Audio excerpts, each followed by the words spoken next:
Hi guys, welcome back. Hope everybody had a nice long weekend. We're going to get right into Chapter 5. Chapter 5 is going to work exactly like Chapter 4 did. 3 sections, assigned questions every day. That should give you about 3 hours of work for the week. And then at the end, submit it all together in one folder, preferably in that last section that we're going to be doing. Okay. So let's talk about this chapter. Chapter 5 is trigonometry, the study of triangles, their angles, their length of sides.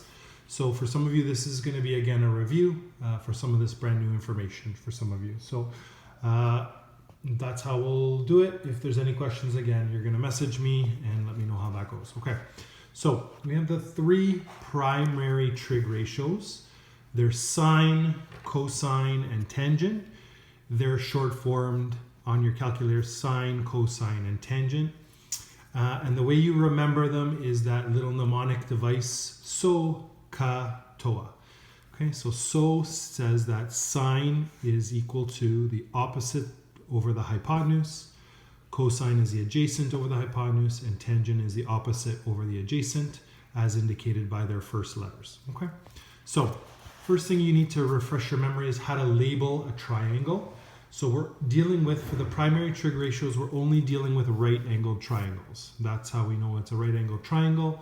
And from there, we can always label the hypotenuse. The hypotenuse is the longest side, but it's also the side that is across from the right angle. Across from the right angle, no matter how the triangle is flipped upside down or not. What people get confused with is, this is theta. This is the Greek letter for the unknown angle. If you are in this corner, if you're in theta's corner and it's in this top corner here, this is the opposite side, and this is the adjacent or next to or touching side. That's how you would label it. Same triangle, different perspective. If theta is this angle that we're talking about, now this side becomes the opposite side, and this side becomes the adjacent side. Hypotenuse never changes. So you have to label it properly first. Once you label it, then you can go back and figure out which of the primary trig ratios you're going to use. Okay. Another term that is often used in the textbook is the angle of elevation. This is an eye. Forgive my poor artistic skills.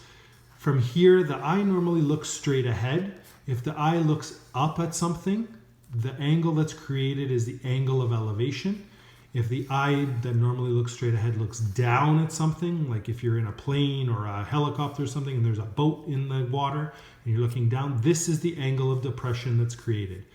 So whenever these questions come up, you got to draw either the angle of elevation triangle or the angle of depression triangle. If you don't, it's going to mess you up. Okay, so you can refer to that whenever you need to. Okay, so let's get into some examples. So the first one is when you are solving for an unknown angle. Okay, so here's our triangle. We have a nice right triangle.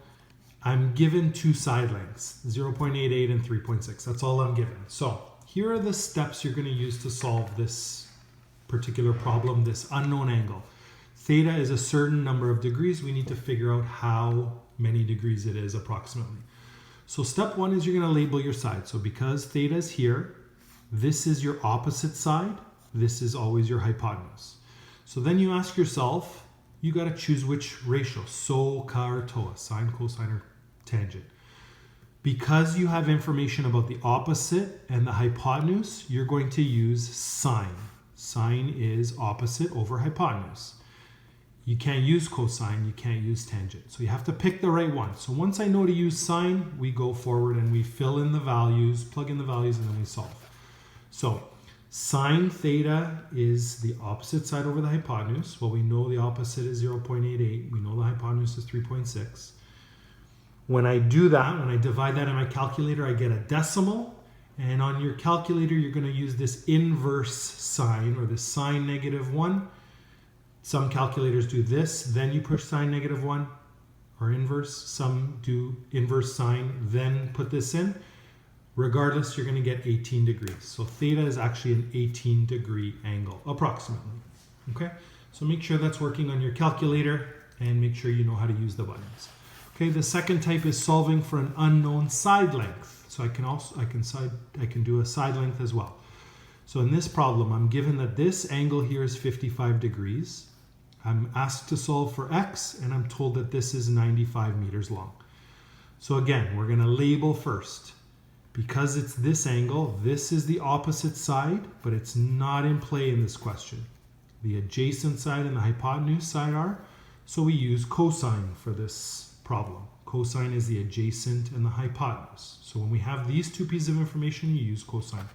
So again, fill it in. Cosine 55 degrees, which is a decimal on your calculator. You can do it, you can use it, or you can do it all in one step, is equal to the adjacent side divided by the hypotenuse side. To solve that, you put in x, because we don't know the adjacent. You know the hypotenuse is 95 degrees. To get x by itself, you bring this divide by 95 over and make it multiply by 95. So cos 55 times 95, and you get approximately 54 meters as the length of that adjacent side right there. Okay, just round to the nearest degree, round to the nearest meter, whatever, should be fine. The other type, and that's when the unknown is on the top of the fraction. Sometimes it's going to be on the bottom, so there's an extra additional piece to solve. Okay, so this is also a side length question. I'm told that this is a 35 degree angle. I'm told this is 54 meters, and I don't know the length of this side. So again, we label opposite, adjacent, hypotenuse is not used for this question. So you don't use sine or cosine, because sine and cosine use hypotenuse. Tangent uses opposite and adjacent. Okay, so then we're going to use the tangent button. So tan 35 equals the opposite over the adjacent, which is 54 is the length of the opposite side. X is the adjacent. We don't know it yet. We got to solve it. So first you bring the divide by x over and make it tan 35 times x equals 54. So that should be a separate line. And then you would divide out the tan 35. Because you did it to this side, you got to do it to this side. So 54 divided by tan 35 equals, and you'll get approximately 78 meters. Okay, so that's the idea for that. That's how you solve it when it's on the bottom. There's a shortcut if you want. When the unknown is on the bottom, you can simply switch the positions of these two. You can do just 54 divided by tan 35, and it works out the same, but I would wait until I get good at that to try that. Okay. So a few questions, page 271, 1, 2, 4, and 6. Make sure you have full solutions. And we'll see you back tomorrow for something called the sine law. Okay, have a good night.